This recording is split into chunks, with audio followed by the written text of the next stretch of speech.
আওয়ামী লীগের ডাকা যে সকাল সন্ধ্যা আমি আগামীকাল না আলু এখন শুরু হয়ে গেছে। আরেকটা আপনারা এবারে এনশিওর করবেন যে নেদারল্যান্ড থেকে যে আলুর বাক্সগুলি আসতেছে ওই বাক্সগুলির মধ্যে দাম থাকে। স্যার একটা বিষয় যে একদিকে আমরা আলু নিয়ে তো আপনি কথা বললেন, কিন্তু এর মধ্যে দেশে নির্বাচনের শিডিউল ঘোষণা করা হয়ে গেছে।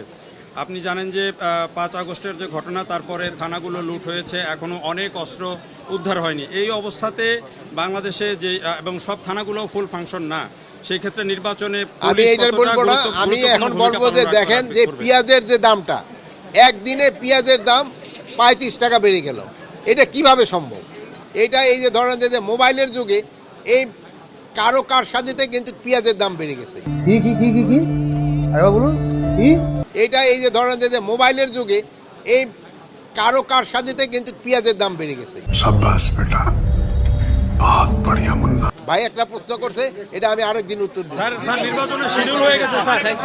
Thank you. আলুর ব্যাপারে আছে আগামীকাল আওয়ামী লীগের ডাকা যে সকাল সন্ধ্যা আমি আগামীকাল না আলু এখন শুরু হয়ে গেছে। আরেকটা আপনারা এবারে এনশিওর করবেন যে নেদারল্যান্ড থেকে যে আলুর বাক্সগুলি আসতেছে ওই বাক্সগুলির মধ্যে দাম থাকে।